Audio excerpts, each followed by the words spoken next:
He's been waiting to entertain you Here on your radio. Curtains going up on yours truly, Rockin' Ron Sedaille. Showtime! Thank you. Thank you. Thank you very much. Thank you. Thank you, thank you, thank you. Welcome to Fun Power Kitchen. Today I thought we would make a pizza. We're going to use grilled chicken. I've got some fresh plum tomatoes that we're going to slice thin, and instead of tomato sauce we're going to put those on the bottom with a little bit of fresh basil from my basil plant up on the garden window, and some pimento peppers, and we'll mix in some provolone cheese, some mozzarella cheese, and some Parmesan cheese. Now originally I was going to make a yeast dough, but I couldn't find any yeast because here in southern New England, after everybody hoarded the bread, well, people decided they were going to make their own bread, so they hoarded the yeast. And I just have a feeling at the end of this whole mess that there's going to be a lot of wasted food. It's too bad, but I digress. So let's get started making our dough. Both Stop and Shop and ShopRite were out of yeast, and we need some dough for our pizza. So luckily we know how to make it without yeast, and it includes two ingredients. We need self-rising flour and Greek yogurt, plain Greek yogurt. I don't have any self-rising flour, so we're going to make it. Very simple. For every cup of all-purpose flour, you want to add a teaspoon and a half of baking powder and a quarter of a teaspoon of salt. So I have 2 cups of all-purpose flour. I have a tablespoon of baking powder and about a half a teaspoon of salt. We're going to mix this up, and instantly we will have our self-rising flour. Now if we need any more than 2 cups, we'll just supplement it with regular flour. Okay, over to our mixer. We've got our kneading attachment ready to go, and I have about a cup of plain Greek yogurt. You don't have to really worry about precise measurements here because we're going to add the Greek yogurt first, and then we're going to keep adding flour until it stops sticking to our mixing bowl. Okay, we're going to start on the slow setting, and we're going to slowly add some of our self-rising flour. Okay, we're going to stop it for a second, and we're just going to scrape the edge of the bowl, get all that unmixed flour into the dough. And see how that dough is starting to clear itself nicely from the bowl there. It's not sticking anymore. That's what we're looking for right there. That's what we're looking for our dough. See how it cleaned up the bowl really nice like that? Now what I did while the camera wasn't running is I actually added another half a cup of Greek yogurt and some more flour because the dough amount didn't look right, because I want to make an extra large pizza, and I want to make sure I have enough dough. So by using this 2-ingredient dough recipe, you can easily adjust your quantities. See how nice and clean that is? Comes right away from the bowl. That's perfect. Okay, we've got a little bit of the self-rising flour left. We'll flour our board, and I've got some just plain old all-purpose flour standing by in case we need to supplement that. Dough feels pretty good. It's a little bit tacky, not sticky, but tacky. So we're going to knead it a little bit. Here's how I knead. Just turn and push. turn and push, just like that.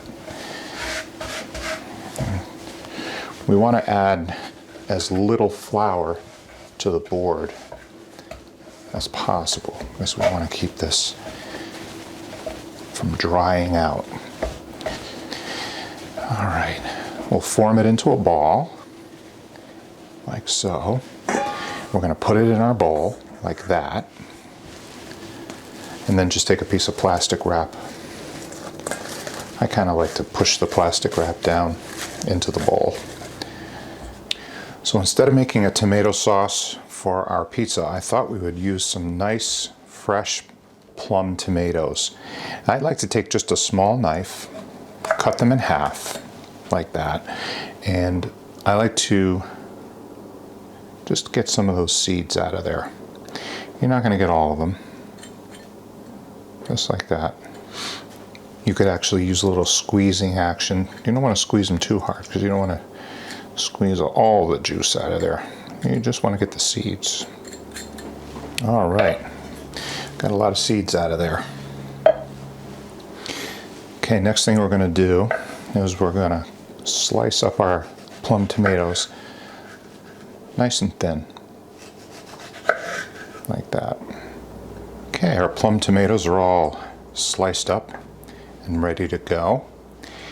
And what do we have here? We're gonna put some garlic in there. I love garlic, so I'm going with, looks like 8 cloves of garlic here. You could put as many in as you want, but I love garlic, so we're going with a lot of it. Okay, let's chop it up. All right.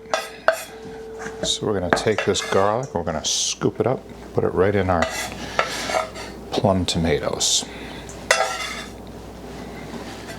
And I've got my fresh basil plant here. We'll take some, let's take the larger leaves. Oh, that smells good. Doesn't that smell delicious? Wow. I like a lot of basil.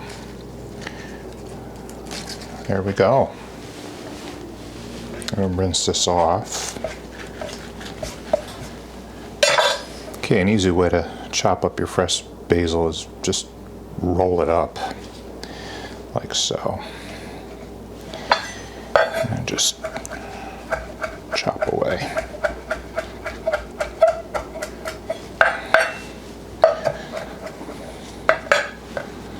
Actually just take them all, just like this. One fell swoop.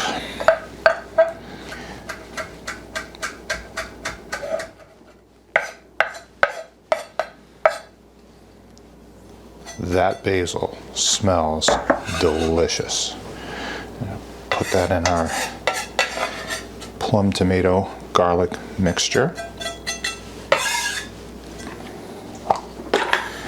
And a pinch of salt. And we'll mix that up. I like to mix it up before adding olive oil because you want to make sure that those ingredients soak into the tomato really nicely.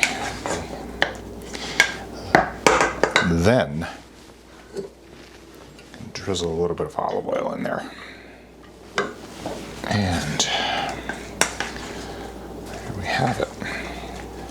And we're going to let this rest in the refrigerator. Okay, we've got some nice chicken breast fillets here, and we're just going to cut these up into little chunks. Okay, our chicken is all chopped up into little chunks, and we need to put some garlic in there. So looks like I've got 9 cloves of garlic. So far we've 17 cloves of garlic on this pizza, but it's going to be so good.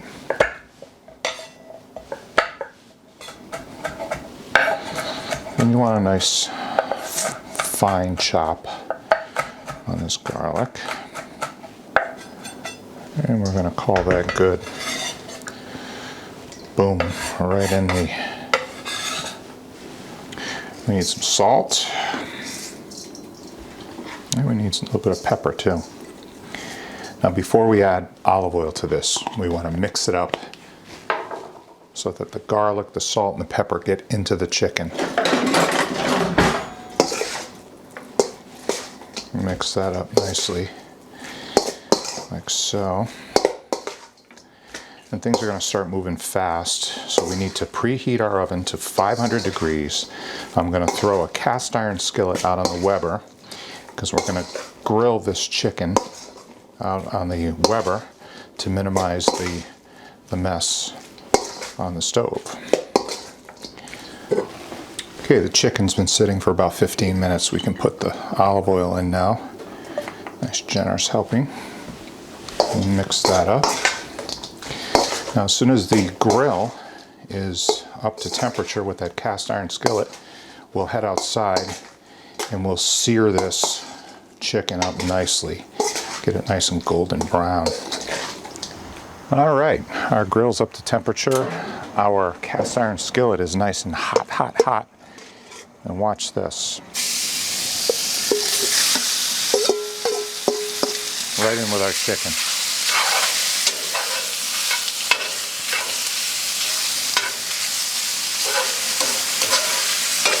Now you want to keep the grill open when you're doing this because you don't want all that steam that's coming off of the chicken to get caught underneath the lid of the grill and then end up back in the skillet, and you'll be boiling your chicken instead of frying it up. I'm going to move it around, keep it moving.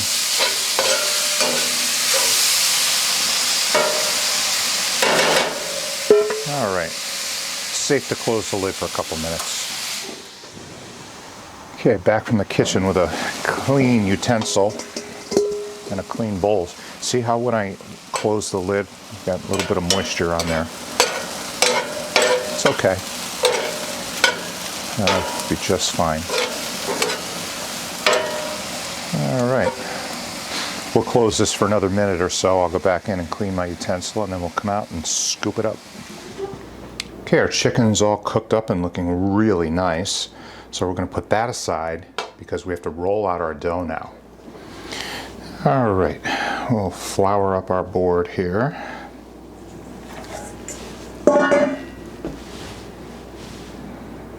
See how that bounces right back? That means we did a good job. A little bit of flour, not too much. Don't want to dry it out too much. We just don't want it tacky. We want to be able to roll it out. You know, it reminds me, I'll have to ask Sebi if he knows how to throw dough up in the air and catch it when he makes pizza. In fact, I think the person I'll ask is, I'll ask Kula that question because she'll tell me the truth. Now, I'm going to go grab my pizza pan. I'm going to coat it with just a little bit of olive oil. All right, and as you recall, the trick is to just lightly roll this dough up like so, and bring our pizza pan up, lift, and roll it back out. That's nice. Perfect, perfect, perfect, perfect. I'll show you a little trick. Take the back of a butter knife and just work out like that. Trim it up. You don't want to use the sharp side because aluminum is a soft metal and you don't want to be cutting into the aluminum. And you know what? Just for kicks, I'm going to make a roll. I'm going to make a little dinner roll out of the extra dough and put it in next to the pizza. I'm just going to get right in there with my hands, toss up these tomatoes, and just lay them out on the pizza. Just like that. How's that look? Now for cheeses on our pizza, I've got some Parmesan cheese, some mozzarella, and some fresh grated provolone cheese. We're going to start by putting a little bit of Parmesan cheese over the tomato. I don't like to have Parmesan as a top layer because it does tend to burn. Next, our chicken. Get right in there with our hands. Just like that. I thought we were going to have leftover chicken, but it doesn't look like that's going to happen, which is good. Looks like we have just enough. Now we're going to add a little zing to our step. Put some pimento, roasted pimento peppers on our pizza like that. Okay. Some mozzarella cheese over the top. Some provolone cheese over the top. And this pizza is going to be over the top, I can tell already. A little mozzarella. Let's just kind of blend it together. Wing it. We like to wing it in Fun Tower Kitchen. All right, Sebi, if you're out there watching, turn around, look the other way. Just a little bit of olive oil over the top of our pizza, like that. Okay, Sebi, you can look now. Okay, our pizza's ready to go in the oven. 500 degrees.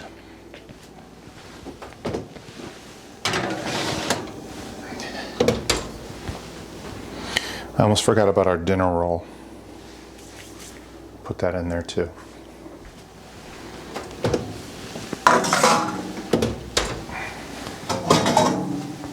Okay, our dinner roll is done. Look at that. That is beautiful. So that was in the oven at 500 degrees for about 15 minutes. So we're going to let this rest. We want it to rest for about 10 minutes or so. All right, our pizza's ready to slice up.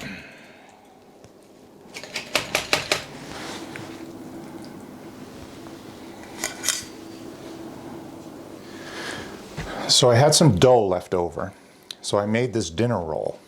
All right, what I want you to do is I want you to take a piece of the dinner roll.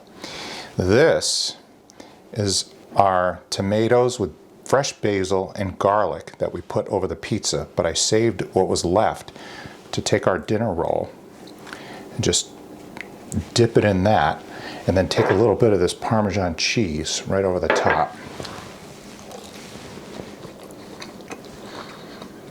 Oh my God. Can we have just that for dinner? I'm gonna have a glass of Cabernet.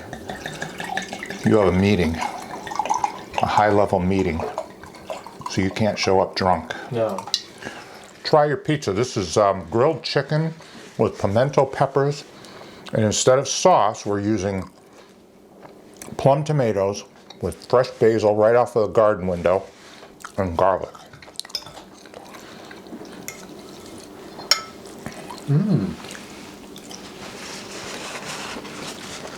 Wow.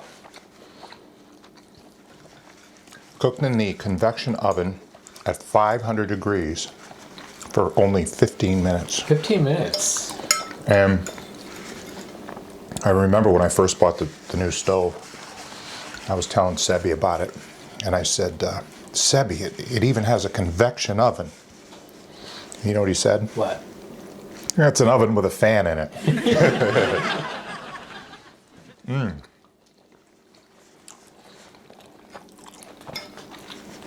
A nice twist on pizza. Very healthy tasting. Grilled chicken, pimento peppers, fresh plum tomatoes, some nice freshly chopped garlic, basil right off the garden window. Thank you for watching, and we'll see you next time.